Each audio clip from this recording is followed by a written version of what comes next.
Monsieur le Président, Monsieur le Commissaire, chers confrères, mes chers collègues.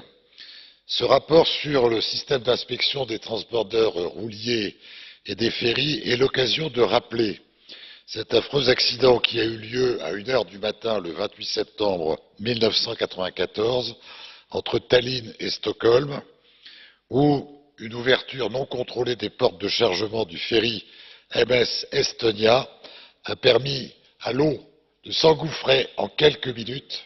Le bateau sombrait en moins de 10 minutes, entraînant la mort de 852 personnes.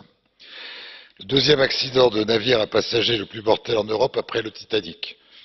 Et cela il y a moins de 23 ans. Ce n'était pas le seul. Quelques années auparavant, c'est au large du port de Zeebrugge qu'une autre catastrophe avait causé la mort dans les mêmes conditions de 193 personnes. Et il y a 4 ans maintenant, au large de la Corée du Sud, 454 enfants trouvaient la mort dans le naufrage d'un ferry. En 2015, les ports de l'UE ont enregistré 395 millions de passagers maritimes. C'est un nombre considérable qui démontre combien il est primordial que la sécurité des vies de ces passagers soit assurée suivant les normes les plus élevées.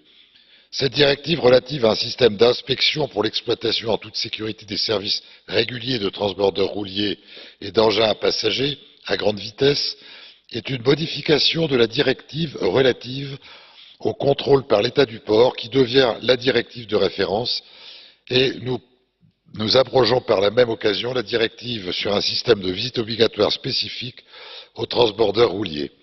Ainsi, l'exercice a tout d'abord été de simplifier, de rationaliser et de concentrer les normes existantes. Ensuite, dans un deuxième temps, nous avons renforcé et clarifié le règlement, les éléments clés du rapport étant les suivants.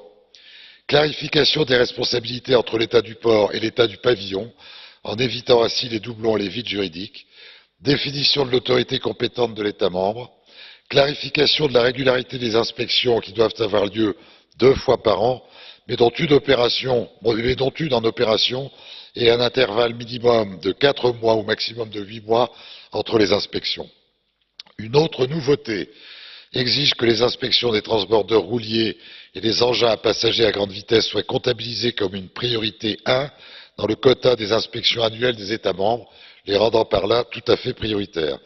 Un article a été rajouté sur la prise en compte des risques liés aux passagers, mais également à l'équipage, afin d'inclure un élément humain supplémentaire dans ces inspections.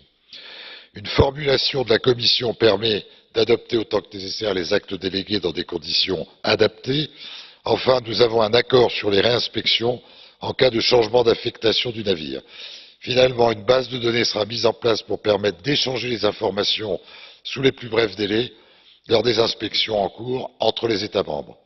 Laissez-moi remercier ici tous les rapporteurs fictifs de la commission transport pour leur travail et leur excellente entente, tout comme le directorat D de la Commission européenne pour le soutien et l'expertise, sans oublier bien sûr la présence maltaise pour la coopération, l'ambition de mener à bien cette triplette de directives et leur capacité à faire droit aux remarques et aux demandes du Parlement européen. C'est ainsi qu'en juin dernier, nous avons trouvé rapidement un accord en trilogue sur cette directive. J'espère qu'elle recueillera un vote massif de notre Parlement.